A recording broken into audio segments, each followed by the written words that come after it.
Hello and welcome to Won't Be Forgetting That, a podcast talking about all of the most awkward and embarrassing moments people have had whilst working in the arts and entertainment industry. I'm your podcast host, Seb Muirhead, and today we are joined by a guest.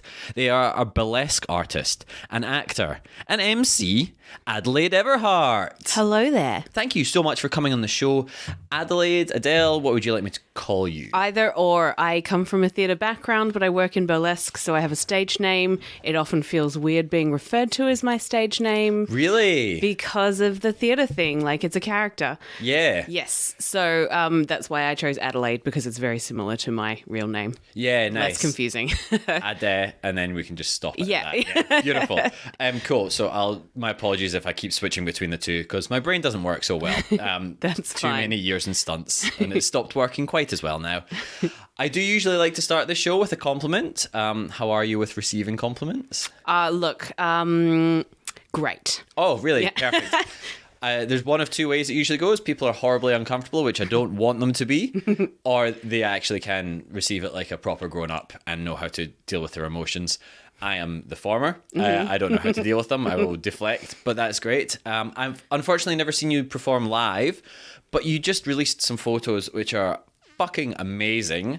I am so sorry I've forgotten the name of the photographer as well, but you've got a real like Joan of Arc / Viking look going on. And yes. It's one of those ones where I'm like, I know people can create photos that look like that, but it almost looks too good to be real as well. But yes, I will absolutely post it as well when the episode comes out, but it's fucking beautiful. Do you want to drop the photographer's name as well? Her name is Alexis D. Lee Photography. Yeah, beautiful. She's phenomenal. Absolutely phenomenal. Amazing. I love working with her, and not working specifically for any kind of promo material, but just to get those like creative juices like rolling. And we love talking about artists too. So this one, this shoot was particularly inspired by Caravaggio chiaroscuro technique. So we were looking very specifically at lighting. And Brian Froud, who's a favorite artist of mine. Cool. Children's books, but very Jim Henson Gremlins and Trolls and things. So I love that. Yeah. Is there more of that series as well coming from yourself? Yes, that photo is just the first of a series of 3, and it's not even the best of the 3 of them. I'm so excited for the other ones to be finished. So she's currently collaging to create the really cool lighting effects and stuff. Yeah. Cannot wait to see them. At time of recording as well, only one has been released. So if it is all 3 are out by the time of release for this episode, it's not that that's my particular favourite one. I'm sure all of them are beautiful. That's the only one I've seen so far. So with the premise of this podcast, and we were chatting about it a little bit before the actual podcast as well, it's all about awkwardness and embarrassing things people have done or that's had happen to them. Coming from a burlesque background, though, you're kind of doing what everybody is most scared to do and taking your clothes off in front of a bunch of strangers. You were saying that you don't get that embarrassed anymore, or it's just purely the purpose of the job is not to be embarrassed? It's because my specific area of burlesque is very much based in comedy. Yeah. And so to take my clothes off with the intent of having people laugh at me whilst I'm naked, there's not much that embarrasses me. That is like, I don't know, some kind of exposure therapy, which I think is necessary for a lot of people, because that's fucking terrifying, but also freeing? It's question mark? Well, yeah, it's I love it because you kind of vibe. It's like cabaret. There is no fourth wall. You're very much connected with the audience and what's happening at the time whilst it's live. But just knowing as an audience member, when you're looking at somebody else taking their clothes off, generally you're thinking of how you would be feeling whilst taking your clothes off, not actually judging them or thinking poorly of them. You're just going, wow, that's fucking fantastic. Yeah. Sorry, can I swear? Oh, please swear away. You're fucking amazing taking your clothes off. That's so hot. That's so funny. And so I've just taken that on board in my performance, and I'm just like, well, nobody's actually thinking that I don't look good or that I'm not brave anything. They're just enjoying it. And hot and funny is not a weird combination. I shouldn't say that, but a combination you don't see that much as well. Yeah. So that would really catch people off guard. I personally love burlesque. it's insane the amount of fucking work that goes into it as well. Sometimes for just one costume. Yeah. Seems like too much work for anything I do. Yeah, there's a lot of work. I also really enjoy improvising. So there's a couple of shows going on in Melbourne at the moment that are improvised burlesque. So you kind of have something, costume ready to go. Yeah. You pick a song from a playlist, and then it's roving. So it's usually around and in amongst the audience. So So you're in the audience whilst you're performing? Yeah. How does improvised burlesque work? well, you just pick the song and go for it. Wow. So obviously you pick the song beforehand. Yes. Yeah. Is it I have done a show actually where they pick the song, so it's the song's pulled out of a hat. Wow. And then you've just got to go. I got Chumbawamba. That was great. What a strange song to do burlesque to. Not against it. So good. But that's fucking sick.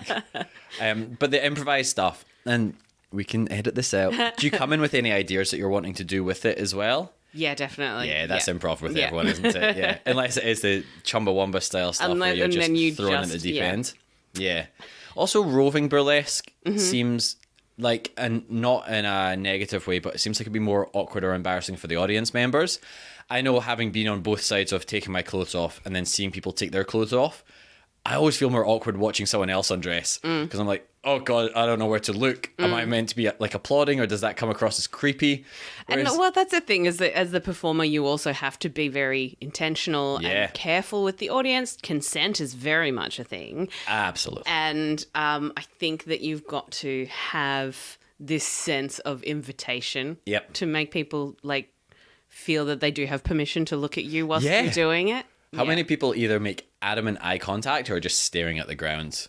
It's got to be 50-50. Yeah, right. That's not a bad split, honestly, because I think I'm maybe in more like the 90-10 camp. Yeah. Sometimes, anyway. There's some shows, especially when people, and it's like, this is all me, this is not anything to do with them, but like it's so overtly sexual, and I'm like, oh God, I don't know if I'm allowed to look. I've just got to pretend to stare at my friend sitting next to me just now, and it's like, it's beautiful work as well. I'm just a hot tip, though, if you don't make eye contact and if you're looking particularly uncomfortable, you're probably going to get picked on. Yes. Yes. Because you look like a safe person. Like somebody's like staring really intensely at you and looking a little bit too enthusiastic, then you're like, oh no, hands are going to go where I don't want them to go. But if somebody's like feeling really awkward, or that body language of being closed off, it's like, great, I can go and interact with you, and you're probably not going to touch me inappropriately. Yes. Because you're already feeling uncomfortable. But you do have to be careful, because you don't want to like really push them too far. Exactly. And then I think it's like, I mean, it goes somewhat without saying, but like, you're going to a burlesque show, you're expecting some sort of nudity. Yes. So if you're going in and you're like, I thought this was just Shakespeare, what the fuck? I think that's kind of on you as well. There are a lot of people that just think of burlesque the movie, which was a little bit more cabaret. Was that Cher and Christina Aguilera? I forgot that was a film. That was, unless you love this film, not a good film as well. It was fine. But it was like, have they revamped Coyote Ugly? Like, it was very bizarre, actually, coming to think of that. Yeah. There's a film I would have never thought of unless you brought it up. And very much not what burlesque is, or not how I see burlesque anyway. I don't think, not that I'm an expert, obviously, but not how I would see it either, personally. Yeah. Talking about some of the audience interactions, though, have you ever had any particularly memorable ones? With in a good or a bad way, I'm more than happy to talk about positive things on this podcast as well. I do have to preface this that this isn't just a negative podcast where I bring very talented people in and be like, talk about all the worst points in your career. But have you got any points that particularly stick out as far as audience interaction goes? There was this one gig, it was a Christmas in July kind of thing at some random pub that never put on live shows, but they were kind of giving something new a bit of a crack. And it was just that, a couple of performers and I did our Christmas themed burlesque routines. Wonderful. And there was some cracking performers on that lineup. Yeah. Really, really good. But the producers didn't really promote it, so there's just basically the audience is just two dudes in high-vis vests. Oh, two guys. Who were really not having a good time, and so they were heckling. Oh, come on. If you don't enjoy it, just shut up or leave. It's fine. And so we ended up leaving because they were just being so awful and just being like, we were doing comedy, we were doing like fun stuff. Yeah. And there was a hula hooper as well, and they were just heckling, just being like, we just want to see some tits. And Fucking hell, guys, come on. we're like, just leave it a minute, okay? Yeah. I mean, It's like, going to happen. yes, but I've got a whole show planned. And also, there's other places where you can go and just see tits as well, guys. Yes, like, exactly. unless they came there specifically for that, but it sounds like they were maybe just there. I think they were just there and decided they were going to go and interact. And so, yeah, that was gross. And we started heckling them back. And then we were like, yeah, actually, no, we're done with this gig. We're going to go now. If you're just standing and arguing with what sounds like 100% of the audience, it's probably best to cut your losses sometimes. Also, that is completely on the venue. And we have this so much with burlesque or any live performance, stand-up comedy, even like theatre in some smaller pubs. But you're like, advertise it and give the performers half a chance to make a good show. Because a lot of the time, it'll be like what you said there. That bar maybe hasn't put anything on before, and then like, oh, this is why we don't do live events. And you're like, no, this is because you're crap at advertising them, or at least tell the people that are there that something's going to happen, opposed to like accosting them with stand-up comedy or burlesque. Yes, No, that which is very accosting intimate, them, obviously. like, but yes, like if you're not expecting it, and especially like, no disrespect to tradies, but maybe if you're not as used to the arts, it can be like, oh, okay, I'm just going to shout at these topless women now. Yeah. Which I don't think is a good thing to do. I'll be a hero and say it. All right. But that sucks as well for you guys to perform. Yeah. Like, it was pretty unpleasant. But I guess, like, you know, we had a burlesque clown on the lineup who just ended up like yelling at them. And oh, nice. Yeah. Because a lot of the, so I suppose it's similar with musical style comedy as well and burlesque. You've got set things you need to do during a track. Mm-hmm. And you can't really stop and do a bit of back and forth to be like, hey, shut the fuck up, whatever. You're kind of just stuck in that 3.5 minute song. Yeah. So that's nice that you had a burlesque clown to she these was guys. emceeing, and that's like as an MC, you can do that. Yes. You've got a lot more control over the audience, and how you interact with them. But yeah, absolutely. When you've got your more theatrical routines that have got set choreography to a track, with set costume removal, etc. Yes. That's, you know, you can't do much except maybe not give them the time of day. But you know, live performance, especially cabaret, anything without that fourth wall, is that you are feeding off the energy of the audience too. So it's like, I'm not as funny or as hot as I can be when I have two Deros in front of me. Right. And guess what? For anyone that's not in this industry as well, we can hear you in the audience. So if you're openly, I mean, heckling's a different thing, but if you're openly talking about us, we're like, yeah, man, I can hear everything you're saying about me. Not that I've ever done burlesque, but I have done some nudity on stage for theatre before. And I believe I've told this on the podcast before, but I'll say it again. It was in a theatre in Melbourne, quite a prestigious theatre as well. And it was, I don't know, like 2-hour show about working in a bar. And at one point I had simulated sex with one of my co-stars on a desk in front of them. And I just like dropped my pants and was simulating it. And it was right before the intermission. And then during the blackout, just before the intermission, somebody in the crowd who I think might have been sitting in the front row was like, I can see that guy's whole arse. And I was like, yes, you can. Yeah. And I was like, you literally have front row seats to it. And I mean, obviously I knew people could see it, but I was like, I didn't know people could see it so clearly. And there's like, after that, I was really clenching hard because I was like, I don't want to see anyone else seeing too much. That's not what they paid for. Oh. Yeah. Yeah. But I think it was safe after that. Nobody else said anything out loud about it afterwards, so. It's just not necessary. It's not, right? But I think people are so used to like movies and stuff where they can just sit and chat during them. Whereas like when you go to live theatre, especially people that don't really go that much anymore, they're just openly talking and you're like, yeah, we're people too, man. Mm-hmm. If you could, I mean, be quiet for one would be wonderful. But then also maybe just save the chit chat till afterwards. It's a little bit, I don't know, downheartening sometimes. Yes. You ever heard any real weird things come out of the audience before? And if you say no, I'm going to be very happy as well. So you don't have to come up with anything. No, not really. Wonderful. Probably. I just can't think of anything right now. That's good. That means that they're not really bad. Yeah, or, no. Like detrimental to your mental health. Because they're the ones that I really remember as well. Are the ones that are like, that's going to stick with me for a while. Not funny just now, but probably be funny to tell on a podcast in a few years' time. Yeah. But that's the nature of live performance as well, I suppose, right? Yeah. And I mean, a lot, it comes down to where you are in a lineup too. Yeah. When you've got people, performers with different styles, with acts that are really contrasting and different, putting a lineup together that works for the flow of a show is quite an art. I have a very strong memory once of performing in Sydney to quite a large crowd for a burlesque venue. It was probably about 300 or 400 people. Wow, nice. And I was doing my Star Wars routine. Fuck yeah. Which is a quick change style comedy.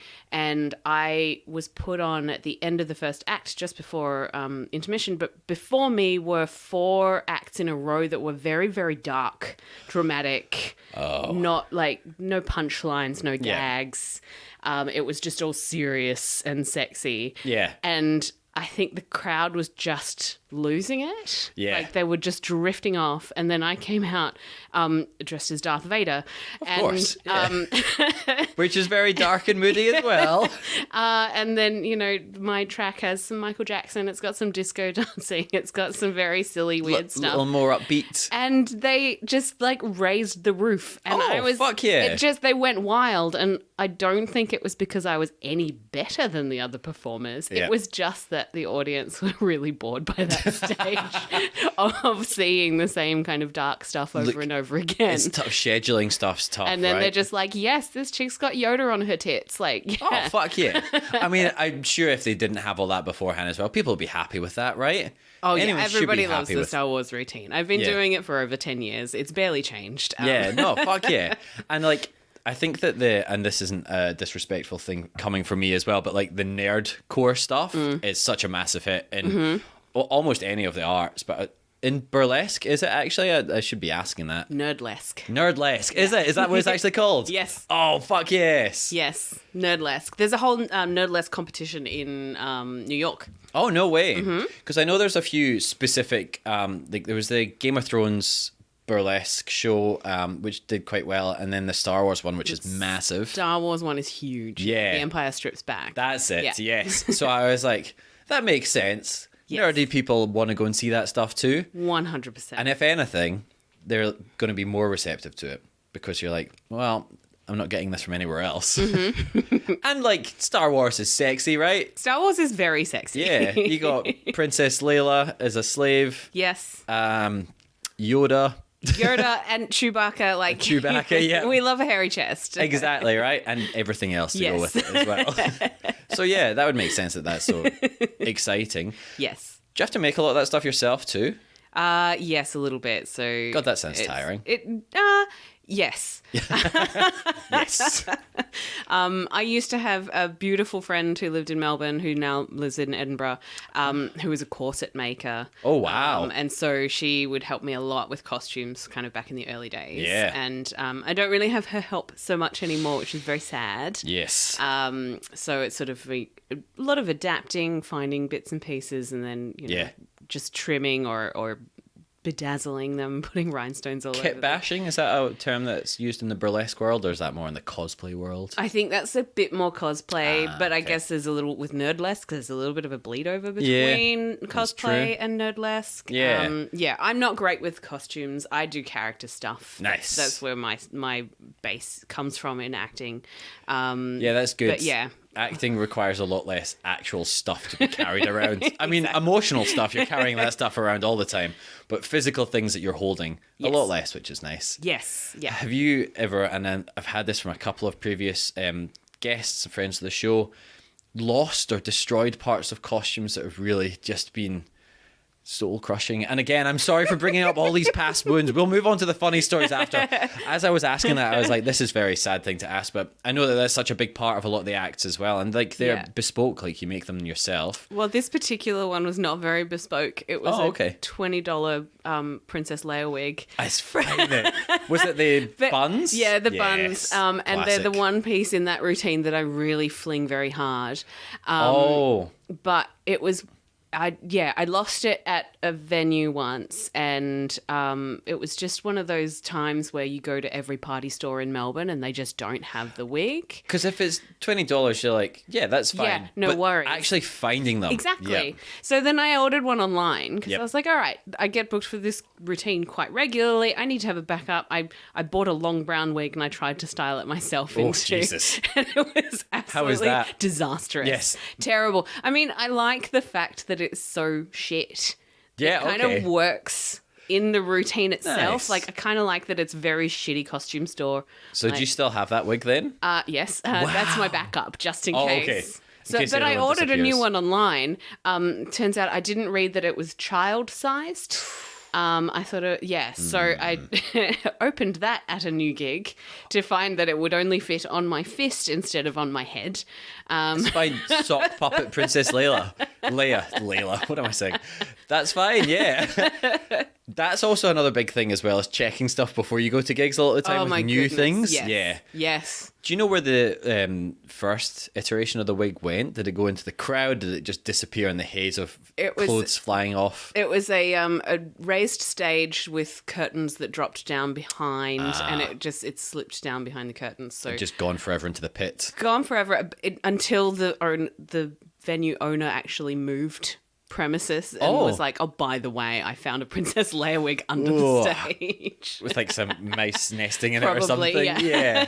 I think that's probably good to move on I was from like, that you can point. keep that, actually. Yeah, maybe burn that. That is a big thing, though, for people losing costumes, is down the side of stage, especially, and I presume it's more of a early on in the career mistake you make, but throwing anything into the audience as well. Oh, 100%. Yeah. Yes, people will pocket things.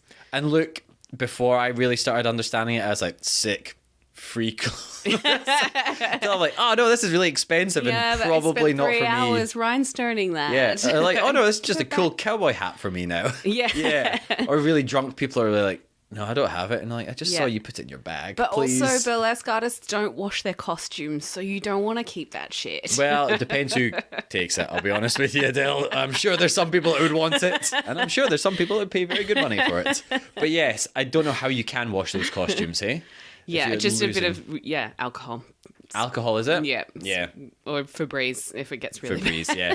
I'm a stunt performer as well. A lot of my stunt pads can't get washed through a washing Yeah. machine. Febreze saves lives. Yeah.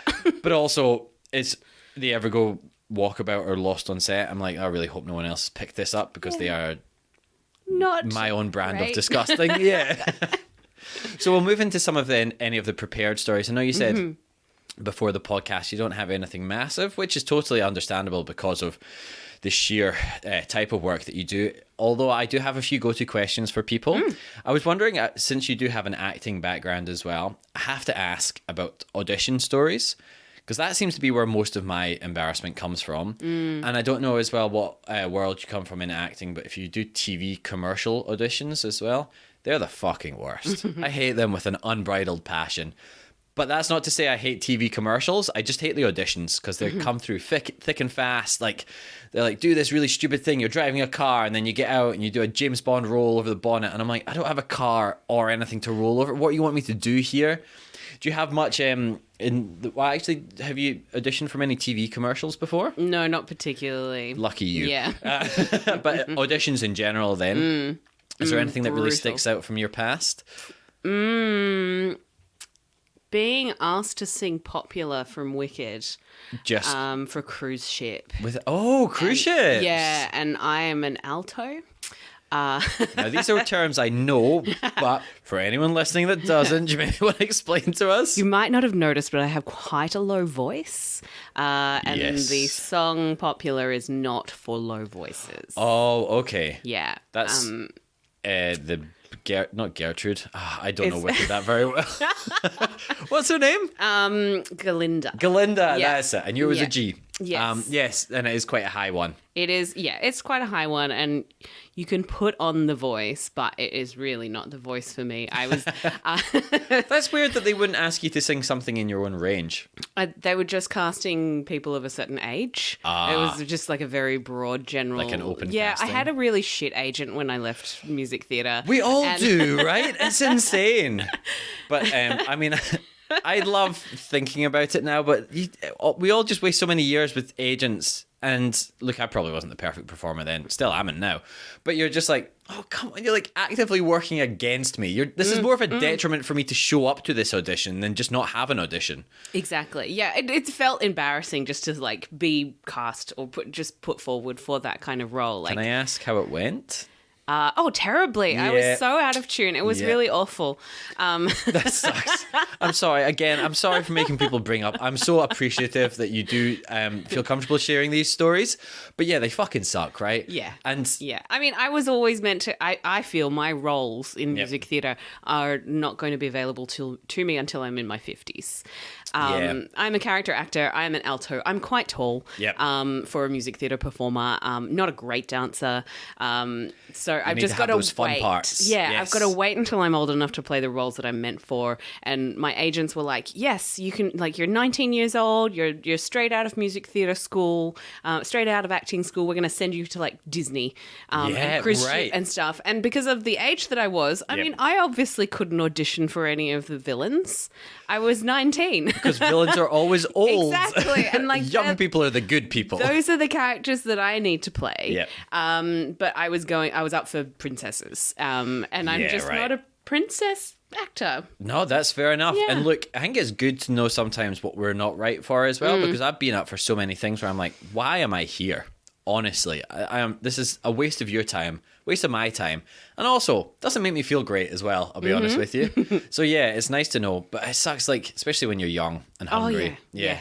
I'll audition for everything. I'll do anything. I will actually do anything. Yeah. Yeah. Was that for a Disney cruise as well? We don't have to say. That was I think it was for Disney Cruise. Yeah. Yeah. Did you ever end up working on any cruise ships? No, and I'm okay. glad I didn't.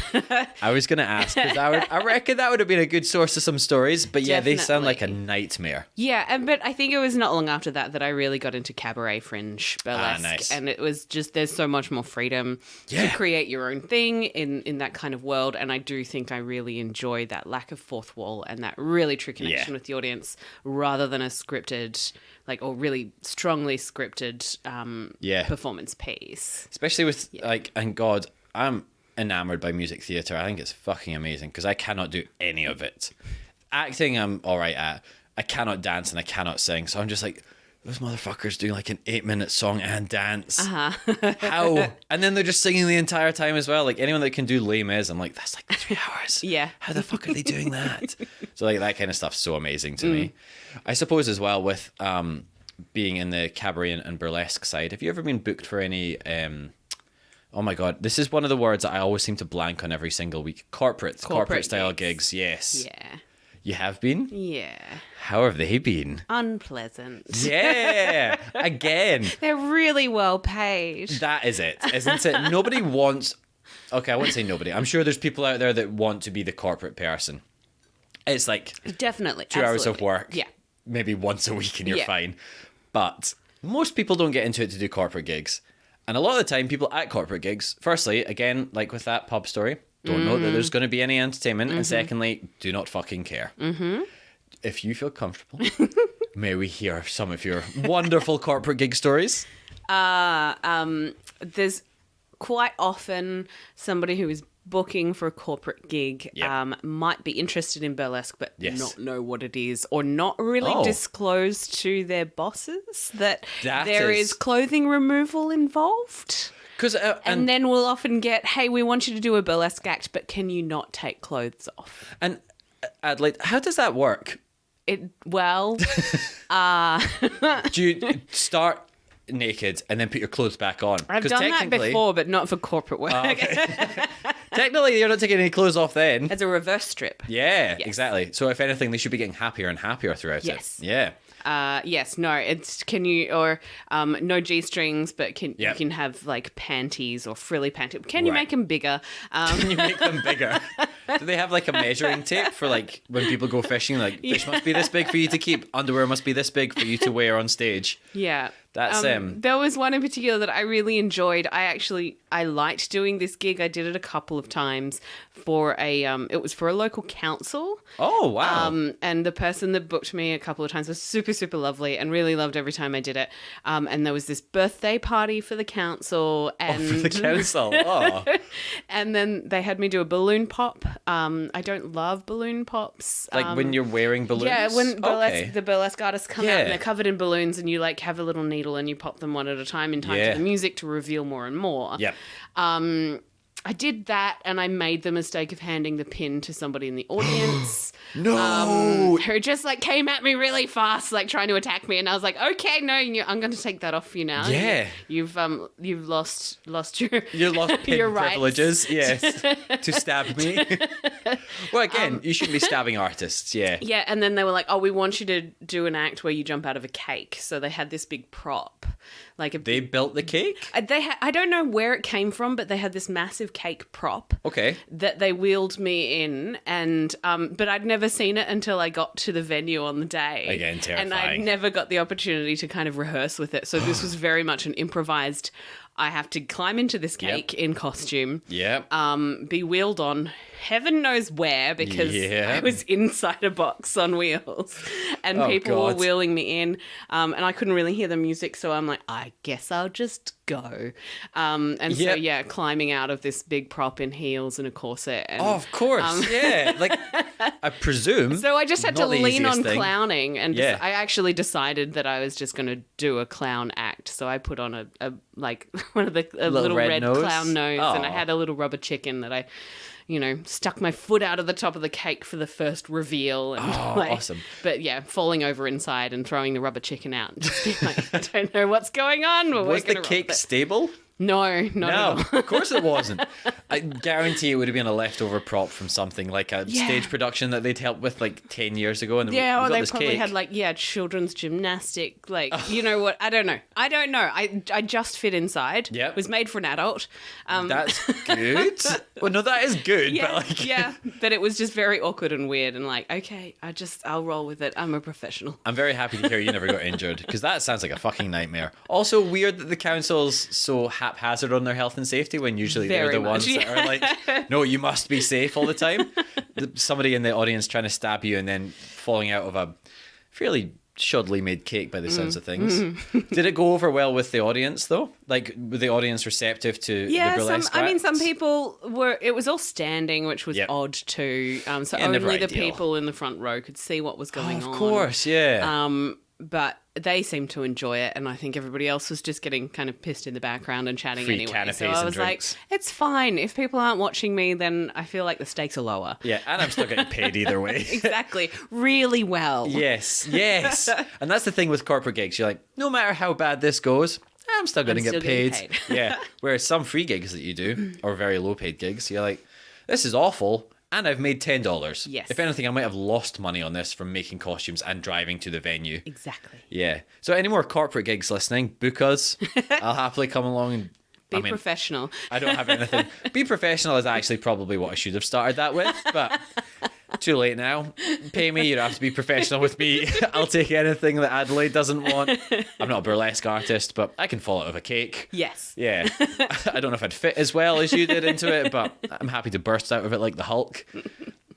Were there any other corporates that have really stuck out? Otherwise, I'm more than happy to get into the prepared stories as well that we have. No, I mean it's more about the audiences just not being prepared, not knowing what to do, what the etiquette is. Yes. Years ago, so when I first started doing burlesque, which is about 15 years ago now, Yeah, sick. it was one of those things that you would never film somebody taking their clothes off. You didn't really have access to something to film people, right? Like, yeah, unless you brought your own camera camera. phones were starting to become a thing. Yeah, okay. You know, this is probably around 2010. Oh, So, fuck, that is yeah, 15 years ago. yeah. God, that's disgusting. I was thinking like 2000. And I was like, yeah, no, that's not that long. Like, there was like pocket digital camera. No, yeah, okay. No, my bad. Yeah. I'm It just was old they were now. just starting to come out, and it was just like the height of rudeness Yeah. to get your phone out. Yes. And film somebody when they're taking their clothes off.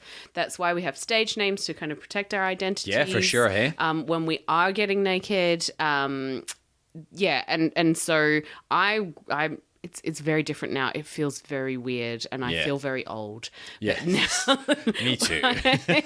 When I get on stage, and it's expected that you want the entire audience to have their phones out, filming you for 10 seconds to pop it on Instagram stories, repost all those shares, show that you've been performing, and to show that you're still alive and relevant. Yeah. When I MC, I ask everybody to do it because I'm just too old to make my own content, and I really need them to do it. It's easier as well, right? And as long as you're comfortable with people filming you, it is that weird thing where it's like, it was a private live performance and nobody would see it unless they were there previously. And I think for me, it's this really strong feeling of burlesque being about that connection with the audience, and live performance is so different to something that is curated for Instagram, for Reels, which you see a lot coming through nowadays because people were coming up into the industry during COVID. So the only ability that people had was using social media to create art, but you lose that connection for me. I will see myself filmed quite a lot and be like, well, that's horrific. I'm not reposting that. I hate it. Yeah, there's some interesting ones. But knowing, like, I'll have people that I do trust will watch, and they'll be like, not nearly as bad as you thought. Like, the live version was so much better than what this recorded version is. Well, that's it, because it's on like an old camera, which has awful sound quality, and like it's super blown out because the stage lights are reflecting off you, and the camera can't adjust to it. There's no sound mixing, so all you're hearing is my voice through the microphone. You're not hearing the backup music. There's like a whole lot of stuff that's going on, and obviously everybody's got stuff about their bodies. I will see my body without clothes on and be like, oh no, I don't like it. But live in the moment, I have no self-consciousness. I only get that self-consciousness afterwards when I see. And you can rewatch it a million times by yourself at home. No, I have exactly the same thing as well, and I'm like, oh god. And then not even just people recording you, but like different phones and different cameras have a different, like, I don't know the proper way of explaining it, but you can look different on two different phones in the same performance. Like, it's mad. So I'm just like, it's fucked. Exactly. So it's corporate audiences not having been told, don't film. And then inevitably you would have about 30 people with their phones up. Drunk office clown that's like, oh, but that's not me. And I'm going to show all my friends tomorrow that I saw a burlesque artist. They took their clothes off. It was amazing. This person has Yoda on their tits. Look at this. Which would be sick to show people as well. But obviously consensually. So and I've had to... The old corporate gigs, that was very offensive. I hated it. If I was roving, I would often pull people's phones out of their hands and put them on the tables or wherever. But now I have to kind of readapt and go, actually, this is something that is a desirable thing, apparently. And it's just what we have to get used to. Or people, and it's one of my least favourite things, they just come up to you with a phone and they just hold it in front of you and they're like, perform. And they're like, not really. No, thank you. I don't. Yeah, I'm fine, thanks, man. You can go away now, maybe, or I'll go away. Either way, this isn't great. So I get what you mean with that kind of stuff. But again, corporates, I don't know if that's actually going to go anywhere. Most people, like, when they sober up and they're regular office workers, to be like, oh, I'm too embarrassed to show anyone, and probably delete that because my wife might see it. So thankfully a lot of that's probably lost. But it is weird, isn't it? Oh, interestingly, the middle-aged women are the ones that have or feel the most entitlement over a body. So I would often have drunken corporate gigs where it was the middle-aged women mostly who were inappropriately touching. That would be the big one as well, isn't it? Because as soon as people see someone undressed, they're like, oh, it'd be funny to grab their ass. And you're like, no, I don't think funny is the right word. I think it's easier if you're taking photos. You know, you're in costume, you're a showgirl, like looking all sparkly and pretty, taking photos with people. Vast majority of people, they're hovering their hand respectfully away from you. Look, I'm in that same boat as well. It's a nice little hover hand around the hips or around the shoulders. That's all that happens. And every now and then it might go, but like the women will come in and they'll just like full body hug and and get upright and close, or can I hold your fan, or can I like wear your headdress? And no, thank you. No, this cost me a lot of money. Yeah, and also I think you're gonna like grab it and run straight away with it to go and start playing with it. Yes, treat them a little bit more like children in that respect. Yes. Yeah.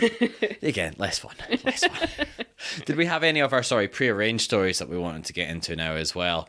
I mean, they're so small. No, please, absolutely. Do not be ashamed by the size of these stories. Nothing to be ashamed by there.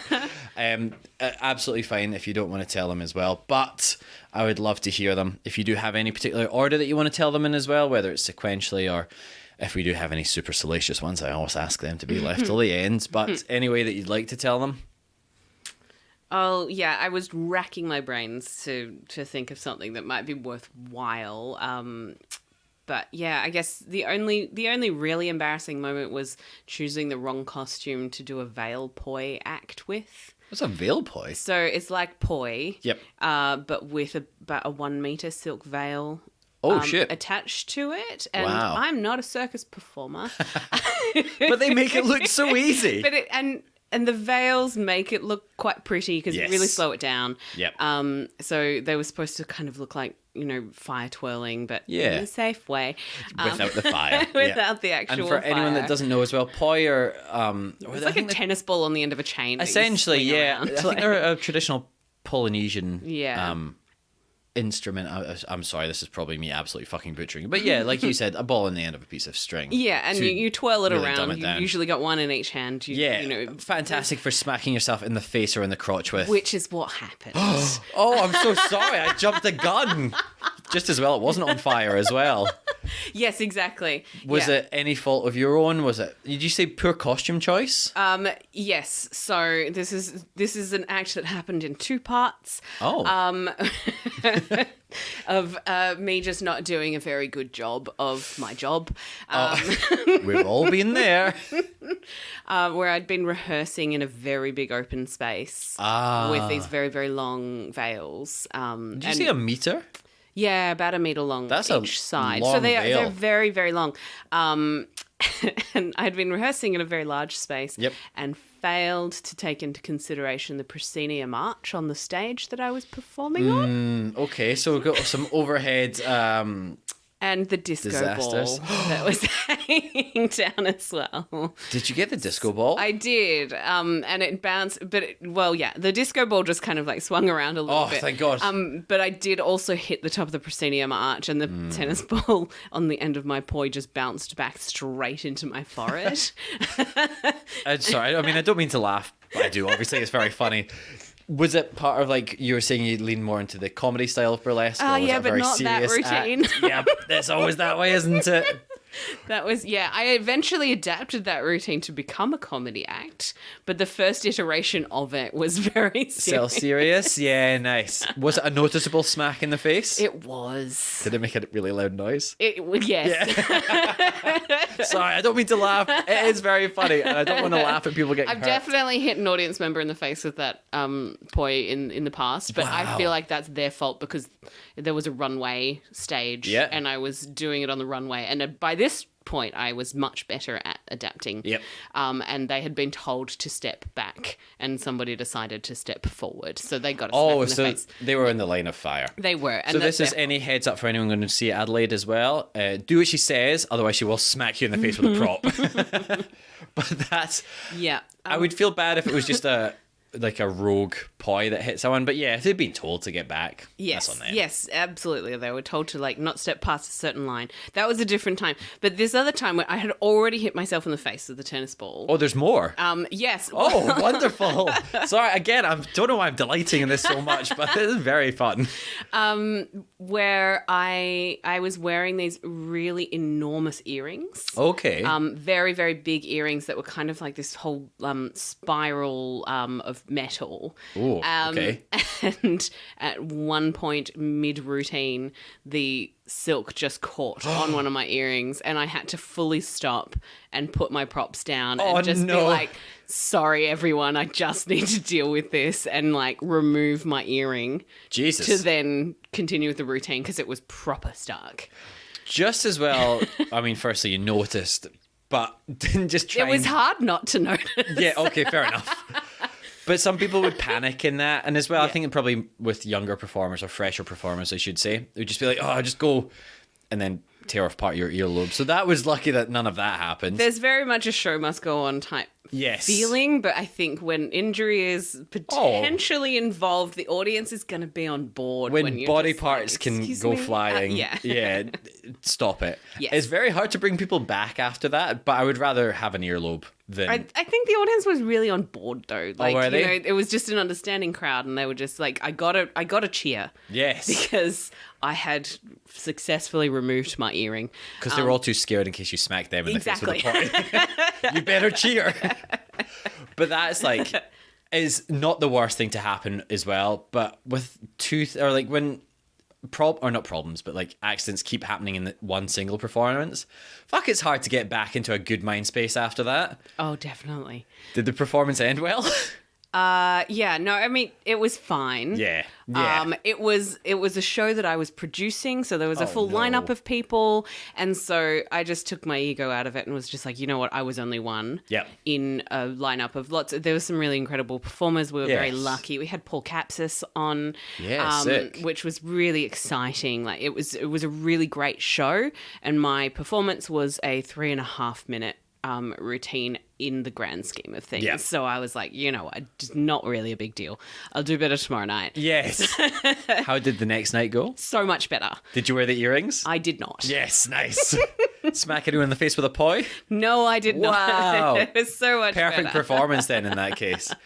Because you do have a lot of props with burlesque, right? Mm-hmm. Do they go wrong often? Yeah, they can. I've definitely had like wearing watches or bracelets getting stuck in feather fans. Oh, I didn't even think about that. Yeah.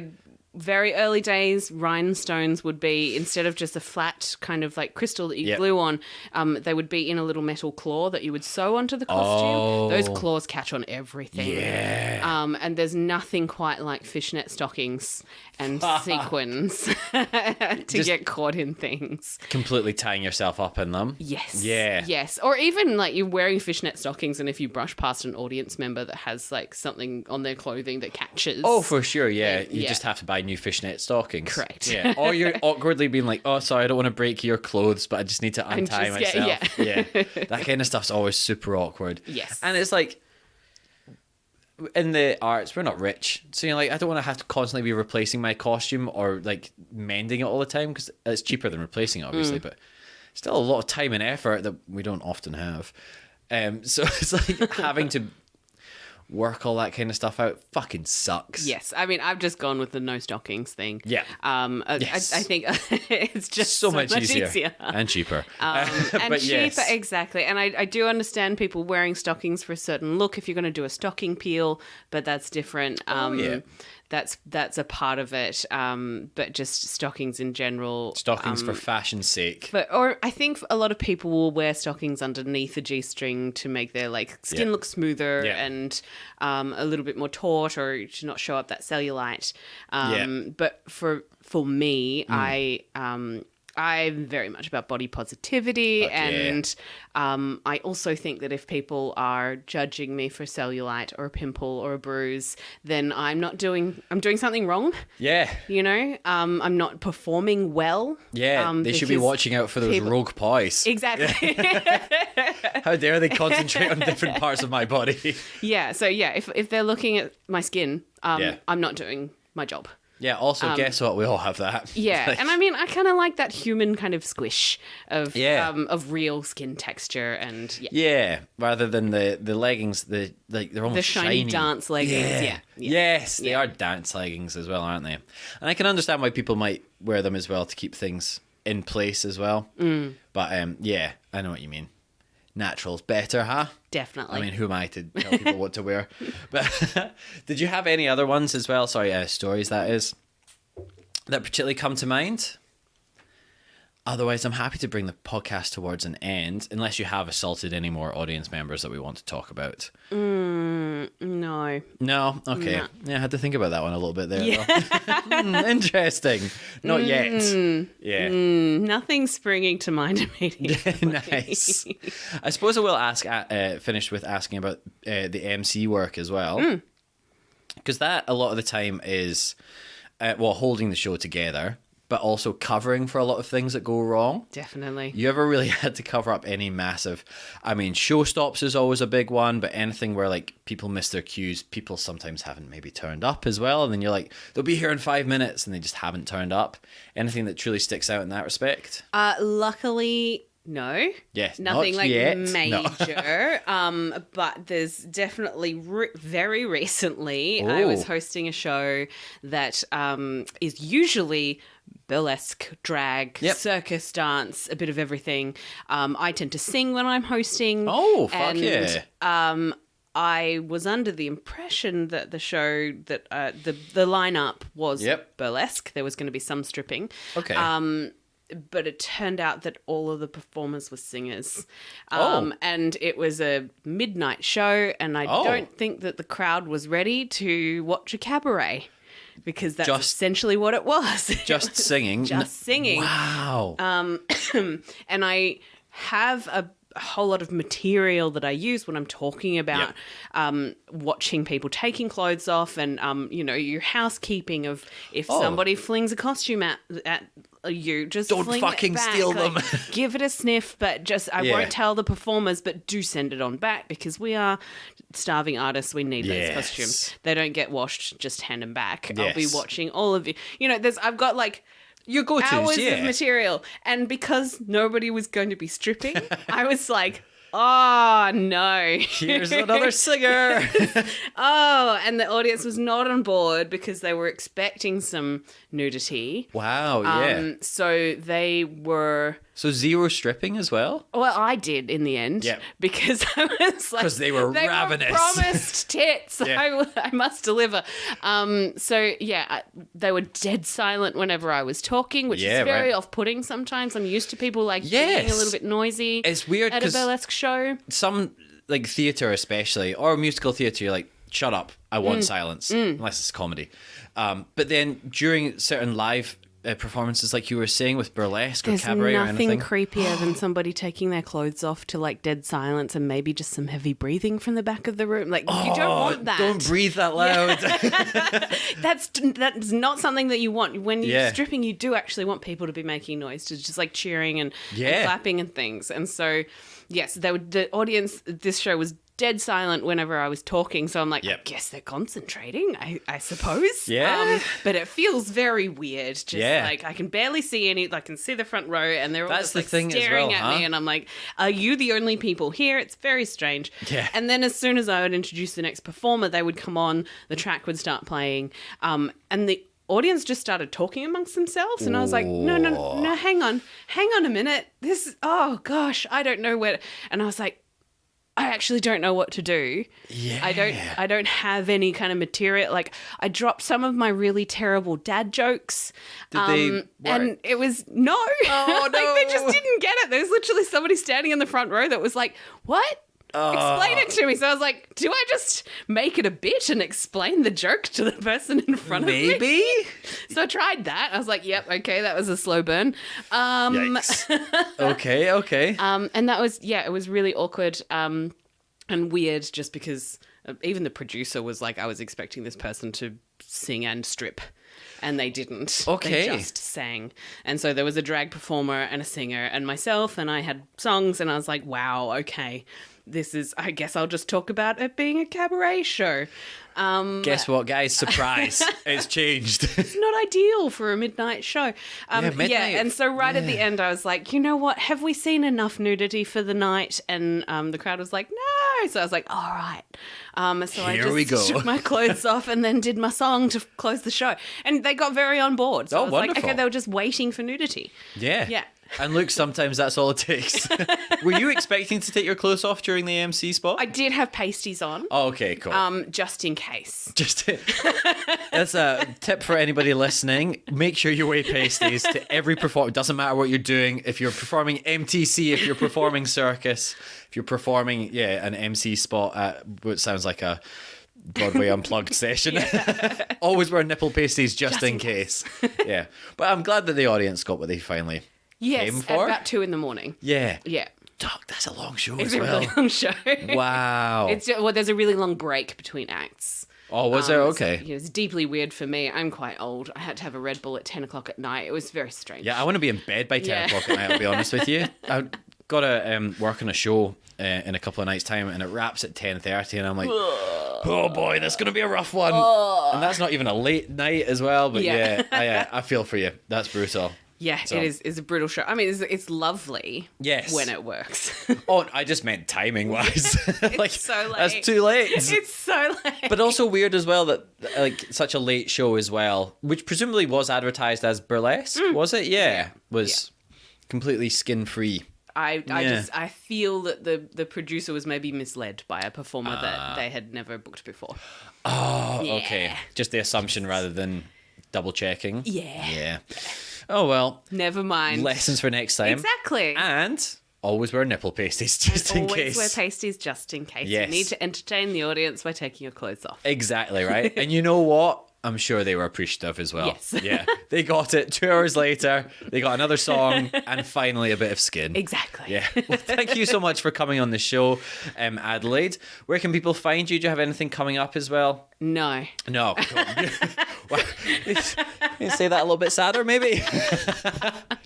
Well, how about if people want to check out any of these fucking sick images that are dropping then? Where can we find you online? Adelaide Everheart, just on Instagram. I am also old and I do not have TikTok. No, good. Yeah. Me neither. Nobody should. And that sounds like an old person saying it as well. But yeah, no, I can't be arsed either.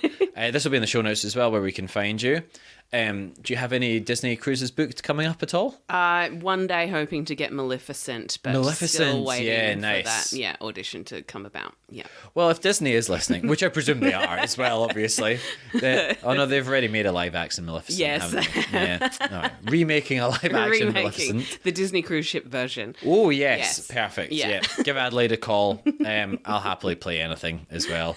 I don't really know Maleficent that well. I'll be the dragon. Is there a dragon in it? Yeah, sick. I'll be the dragon. Why not? Just any work. Give me a call. Sorry, this isn't me trying to be desperate here as well. The same as every week. Won't be forgetting that pod across most social media platforms. Send me your head as well. Patreon.com/won't be forgetting that pod. It helps the show run as well. Bit gross to ask for money each week, but it kind of actually helps with this sort of stuff. And then apart from that, got a couple of things in the show notes you should go and check out. A movie trailer for a film that's coming out in cinemas later this year, and The Art of on ABC. I did a little part on a TV show about intimacy coordination, which is massive, and I am absolutely all for that. So check them out. But once again, Adele, Adelaide, whatever we may be calling you, thank you so much for coming on the show. My pleasure.